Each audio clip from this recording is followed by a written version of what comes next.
আপনাদের বাসায় কি অনেক গেস্ট আসার সম্ভাবনা আছে আর আপনি কি চাচ্ছেন আপনার চিকেন বিরিয়ানিটা রেস্টুরেন্ট স্টাইলে হোক? তাহলে চলুন আজকে শুরু করতে যাচ্ছি পুরান ঢাকার নান্নার বিরিয়ানি হাউসের মতো বিরিয়ানি রান্না করার জন্য। আসসালামু আলাইকুম, সবাইকে স্বাগত জানাচ্ছি তাসলিমা সিম্পল কিচেনে রেস্টুরেন্ট স্টাইলে নান্নার বিরিয়ানি রেসিপিটি দেখার জন্য।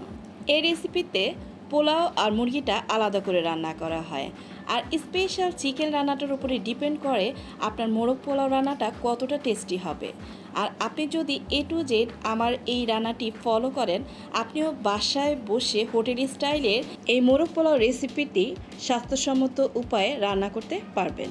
দেখুন চিকেন গ্রেভিটা জাস্ট ওয়াও লুকিং হয়েছে না? তো পুরো ভিডিও জুড়ে থাকবেন আর দেখবেন কি টিপস অ্যান্ড ট্রিক্স আমি বিরিয়ানিটা রান্না করার সময় করেছি। আমি বিরিয়ানিটা রান্না করার জন্য প্রায় 6টা মুরগি নিয়েছি, যেটা দেশি স্টাইলের চিকেন মুরগি সেটা। তো নিয়ে আমি একটু লেবু দিয়ে লবণ দিয়ে মেখে রাখছি। এভাবে মেখে রাখলে আপনার চিকেনের সব দিকে খুব সুন্দরভাবে লবণটা ঢুকে যায়, আর চিকেনটা রান্না করার পরেও সব দিকে এটা টেস্ট পারফেক্ট থাকে। আর চালটাকে প্রায় 1 ঘন্টা ভিজিয়ে রাখতে হবে। আমি এখানে 2 কেজি পরিমাণ চাল নিয়েছি, ভালো করে ধুয়ে আমি ভিজিয়ে রাখবো। আর চালটা ধোয়ার পরে অবশ্যই কসলাবেন না, আগেই কসলিয়ে ধুয়ে নেবেন। এখন আমি একটা পাতিলে তেল দিয়ে দিচ্ছি আমার চিকেনটা ভাজার জন্য। চিকেনটাকে কিন্তু খুব বেশি একটা ভাজবো না, তেলটা যখন খুব ভালো করে গরম হয়ে যাবে চিকেন বেশি আঙ্গিকে দিয়ে দিব, দিয়ে ভালো করে নেড়ে চেড়ে লাল করে ভেজে নিব। আর ভাজার ক্ষেত্রে যদি দেখেন যে চিকেনটা ছিটতেছে তো একটু ঢেকে দিবেন। আর আগুন বাড়িয়ে জাস্ট উপরের অংশটা লাল লাল হবে সেই পরিমাণ অংশে আমরা ভাজবো, তারপর আমরা নামিয়ে ফেলবো। চিকেনটা ভালো করে নেড়ে চেড়ে প্রত্যেকটা সাইড ভেজে নিচ্ছি। আর তেলের পরিমাণটা একটু বেশি দিতে হয়, অন্য সময় যেমন তেলটা আমরা একটু কম দিই, তো আজকে তেলের পরিমাণটা একটু বেশি দিচ্ছি, জানি চিকেনটা খুব তাড়াতাড়ি ভাজা হয়ে যায়। চিকেনগুলোকে ভেজে পর্যায়ক্রমে উঠিয়ে নিচ্ছি। আর সবগুলো চিকেনই আমি দেখতেছেন ভেজে নিয়েছি। চিকেনটা ভাজার পরে যেই তেল আছে সেখানে একটু পেঁয়াজ দিয়ে দিচ্ছি। আপনার যদি তেলের পরিমাণ কম থাকে তো একটু তেল দিয়ে দিবেন, আর আমার তেলের প্রয়োজন হয়নি, একটু পেঁয়াজ দিয়েছি জানি ছিটে না আসে। আর পেঁয়াজ কাঁচামরিচ যে ব্লান্ড করে রেখেছি সেটাই দিয়ে দিয়েছি। আর পেঁয়াজ কাঁচামরিচ যদি আপনি ব্লান্ড করার ক্ষেত্রে কাঁচামরিচের ঝালটা অ্যাভয়েড করতে চান অ্যাভয়েড করতে পারেন। আর দিয়ে দিচ্ছি গোলমরিচ, লং, এলাচ, দারচিনি দিয়ে ভালো করে নেড়ে চেড়ে নিচ্ছি। আর এগুলো যখন আমি ভেজে নিব একটা খুব সুন্দর ফ্লেভার আসবে। আদা রসুন বাটা 1/2 কাপ দিয়ে দিচ্ছি। আদা আর রসুন পরিমাণ সমান রেখে আমি ব্লান্ড করে তারপরে দিয়ে দিয়েছি। আদা রসুনটা কষানো হচ্ছে, আমি একটু কিশমিশ দিয়ে দিয়েছি, ধনিয়ার গুঁড়া দিয়ে দিয়েছি 1 চামচ। আর এটার মধ্যে কিন্তু জিরার একটা স্ট্রং ফ্লেভার আসে, তাই টালা জিরার গুঁড়া 1.5 চামচের মতো দিয়ে দিচ্ছি। মরিচের ফাঁকি 1 টেবিল চামচ উঁচু ভরে ভরে দিয়ে দিচ্ছি। একটু পানি দিয়ে ভালো করে এখন কষিয়ে নিব, কারণ মশলাটা এখন যত সুন্দর করে কষাবো রান্নাটাও তত পারফেক্ট হবে। আর দিয়ে দিচ্ছি একটু গরম মশলার গুঁড়া প্রায় 1/2 চামচের মতো দিয়ে ভালো করে নেড়ে চেড়ে মিশিয়ে নিচ্ছি। তা আমি মশলাগুলো যেভাবে যেই নিয়মে দিচ্ছি আপনারা ঠিক সেই নিয়মে দেওয়ার চেষ্টা করবেন। কাজু বাদাম আর কাঠবাদাম পেস্ট করে রেখেছি, এটা আমার ফ্রিজে থাকে সংরক্ষণ করা। একটুখানি পানি মিশিয়ে এটাকে মেল্ট করে নিচ্ছি যাতে আমার দিতে সুবিধা হয় আর ভালো করে মশলার সাথে মিশে যায়। মশলাটা যেহেতু কষানোর ক্ষেত্রে ছিটে আসে একটু ঢেকে কষিয়ে নিচ্ছি। আর একটু লবণ দিয়ে দিচ্ছি, মুরগিটা তো যেহেতু লবণ দিয়ে মেরিনেট করা ছিল তাই লবণ দেওয়ার ক্ষেত্রে একটু সতর্কতা সহিত দিবেন। এখন লবণ দিয়ে কষিয়ে নিচ্ছি, তারপর মুরগিগুলো দিয়ে দিচ্ছি, দিয়ে ভালো করে নেড়ে চেড়ে মিশিয়ে দিব। মুরগিগুলো যদি আপনি দেখেন যে একবারে মিশাতে কষ্ট হচ্ছে তো অর্ধেক মুরগি দিয়ে মিশাবেন, বাকি মুরগিটা পরে দিয়ে মিশাবেন। তা আমি যেহেতু বড় পাত্র নিয়েছি আর আমার যেই রান্না করার যেই খুরচুনটা সেটা একটা কাঠের কাতার মতো, সেটা দিয়ে লাড়লে মুরগিটা কখনো ভেঙে যায় না। তো আমি আমার স্বাচ্ছন্দ্য মতো নেড়ে চেড়ে মিশিয়ে দিচ্ছি। তো আপনাদের রান্নার ক্ষেত্রে আপনারা ঠিক এই জিনিসগুলো অবলম্বন করবেন। আর এই মুরগিটা রান্নার ক্ষেত্রে কিন্তু মুরগিটা কখনোই ভেঙে যায় না। টক দইটা হাতে ফেটে নিতে অনেক সময় লাগে, আমি একটুখানি পানি দিয়ে ব্লেন্ড করে নিয়েছি। প্রায় 1/2 কাপ টক দই দিয়ে দিয়েছি, দিয়ে ভালো করে মিশিয়ে নিচ্ছি। এই চিকেনটা রান্না করার সময় একটু খেয়াল রাখবেন নিচে দিয়ে জানি তলানিতে লেগে না যায়। যাদের হাঁড়ি পাতিল একটু পাতলা নিচে দিয়ে একটি তাওয়া বসিয়ে নেবেন, কারণ আমরা এটা মিডিয়াম হাই হিটে রান্না করছি, কারণ চিকেনটা সিদ্ধ হতে বেশি একটা সময় লাগে না। আর আমি অন্য একটা চুলায় একটু পেঁয়াজ বেরেস্তা করেছি, সেটা দিয়ে দিয়েছি। আর পেঁয়াজ বেরেস্তার তেলটা কিন্তু আমাদের অবশ্যই কাজে লাগবে। পেঁয়াজ বেরেস্তার তেলটা অবশ্যই তাজা তাজা করবেন, কারণ ওইটা দিয়ে পোলাও রান্না করলে সেন্ট আসে। এটা কিন্তু আপনাকে কোনোভাবেই স্কিপ করলে চলবে না। তো এই জিনিসটি কিন্তু অবশ্যই মাথায় রাখতে হবে। পেঁয়াজ বেরেস্তা দিয়ে ভালো করে মিশিয়ে নিয়েছি। আর আমি তরল দুধ হাফ লিটারের মতো ইউজ করবো পুরো রান্নাটায়। 1 কাপ এখন দিয়ে দিচ্ছি। ভালো করে গরম ছিল তো বাটিটি গরমের জন্য আমি ধরতে পারিনি, তাই আমি 1 কাপ ভরে ভরে দুধ দিয়ে ভালো করে নেড়েচেড়ে আবার নেড়েচেড়ে মিশিয়ে নিচ্ছি। এখন জয়ফল জয়িত্রী গুঁড়া করে রেখেছি, সেটা দিয়ে দিচ্ছি হাফ চামচের মতো। চিনি দিয়ে দিচ্ছি 2 টেবিল চামচের মতো। যেহেতু আমার মুরগির রান্নাটা একটু বেশি, সেই কারণে আমার এটার স্বাদের ব্যালেন্সের জন্য 2 চামচ চিনি দিয়ে দিচ্ছি।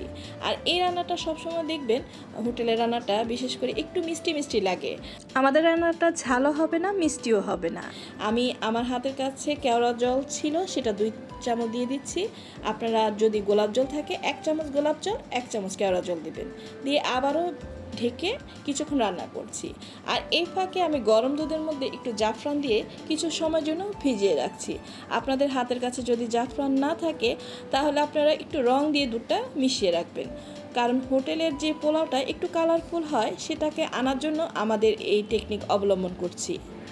আজকে যেহেতু রান্না করছি হোটেল স্টাইলের নানার বিরিয়ানি, তো চিকেনগুলোকে উঠিয়ে আমি গ্রেভিটাকে কিভাবে প্রসেস করছি সেটা খেয়াল করুন, কারণ গ্রেভিটা কিন্তু ফুলফিল আপনার খাওয়ার ক্ষেত্রে যে টেস্টটা সেটা এনে দিবে। এখন দিয়ে দিচ্ছি মাওয়া, আমার হাতের কাছে ছিল। যদি মাওয়া না থাকে গুঁড়ো দুধ দিয়ে দিবেন আর ঘি দিয়ে দিবেন, তাহলে আপনার মাওয়ার কাজ করবে। আর একটুখানি সামান্য যদি দেখেন যে মিষ্টি কম লাগছে আর একটু চিনি অ্যাড করবেন। দিয়ে এখন ভালো করে মিশিয়ে ঢেকে নেড়েচেড়ে আমি কষিয়ে নিচ্ছি, জানি উপর দিক থেকে একটু তেলটা ভেসে আসে। তো আমার রান্নাটা কমপ্লিট। এখন আমি চলে যাচ্ছি পোলাওটা রান্নার জন্য। পোলাওটা রান্নার ক্ষেত্রে ওই যে বেরেস্তার তেলটা আমি সরিয়ে রেখেছি সেটা দিচ্ছি। এখন লং, এলাচি, দারচিনি, বড় একটি কালো এলাচ, সবুজ এলাচ, তেজপাতা, পেঁয়াজ দিয়ে ভালো করে নেড়েচেড়ে মিশিয়ে নিচ্ছি যেই পর্যন্ত সুন্দর একটা সেন্ট বেরিয়ে না আসে। এদিক দিয়ে পেঁয়াজটা একটু লাল লাল হয়ে যাবে আর আমার যে শুকনো মশলাগুলো সেগুলো ভালো একটু গ্রান হবে। তো এখন আমি সুন্দর একটা সেন্ট আসার জন্য একটু ঘি দিয়ে দিচ্ছি। আর সবসময় পোলাও চালটা ভাজার আগে এরকম একটু ঘি দিলে খুব সুন্দর একটা সেন্ট আসে পোলাওতে। একটু লবণ দিয়ে দিচ্ছি, সামান্য পরিমাণে আদা দিয়ে দিচ্ছি, জানি আমার চালটা ভাজার সময় আর রান্নার পরে পোলাওটা খুব সুন্দর একটা সেন্ট আসে। আর শাহি জিরা কিন্তু আপনাকে এ রান্নায় অবশ্যই ইউজ করতে হবে। এ রান্নার যে মেন ইনগ্রেডিয়েন্টসগুলো সেগুলোর মধ্যে জিরা, শাহি জিরা এগুলো থাকতেই হবে। তো এক একটা হোটেল স্টাইলের রান্নায় এক একটা মশলাকে প্রাধান্য দেওয়া হয়। তো আজকে আমি যেভাবে বলছি ঠিক সেভাবেই রান্নাটা করার চেষ্টা করবেন। এখন পোলাও চালটা দিয়ে আমি ভালো করে নেড়েচেড়ে মিশিয়ে নিচ্ছি।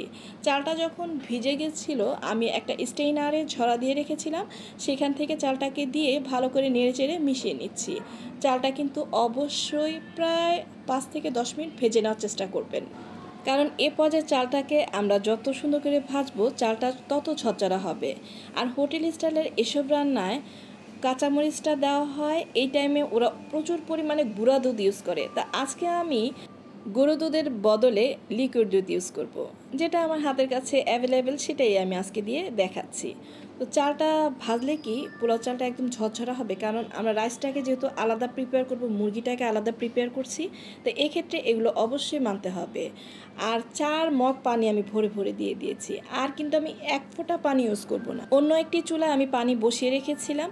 তো এরকম টাটকা গরম পানিটাই দিবেন, তাহলে আপনার পোলাও সেন্টটা খুব সুন্দর আসবে।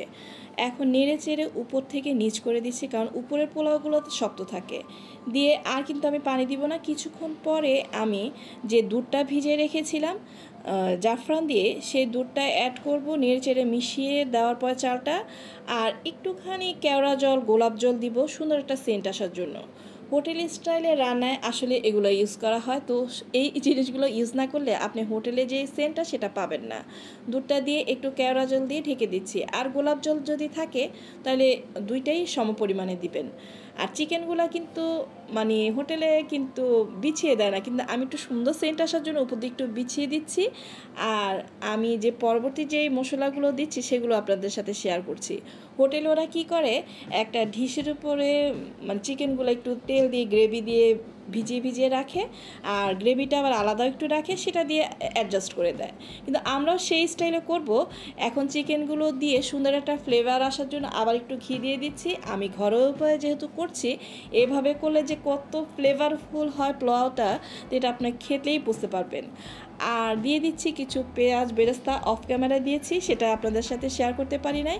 এখন দেখেন আমার পোলাওটা কি সুন্দর ঝরঝরা হয়েছে। আমি কিন্তু আর কোনো পানিও অ্যাড করি নাই, কিছুই করি নাই। আর চিকেনগুলোকে আমি আবার সরিয়ে ফেলবো। তারপর যখন আমি সার্ভ করব, প্রত্যেকটা প্লেটে চিকেন দিয়ে একটু গ্রেভি দিয়ে দিব। পেঁয়াজ, সরষা, কাঁচামরিচ এগুলো তো থাকছেই, এগুলো থাকলে কি আর কিছু লাগে। আর ঘরোয়া আয়োজনে ছিল চিকেন জালি কাবাব, ইলিশ মাছ ভাজা, এগুলো আমাদের ঘরোয়া আয়োজনে ছিল। এগুলো যে থাকতে হবে এমন কোনো কথা নাই। আসলে বিরিয়ানিটিকে যতটুকু লোভনীয় আকারে করা যায় ততটুকু লোভনীয় আকারে করার চেষ্টা করেছি। তাই বলছি, রেসিপির কোনো অংশ যদি ভালো লেগে যায়, আমার চ্যানেলটিকে সাবস্ক্রাইব করে পাশে থাকে বেল বাটনটি অন করে দেবেন।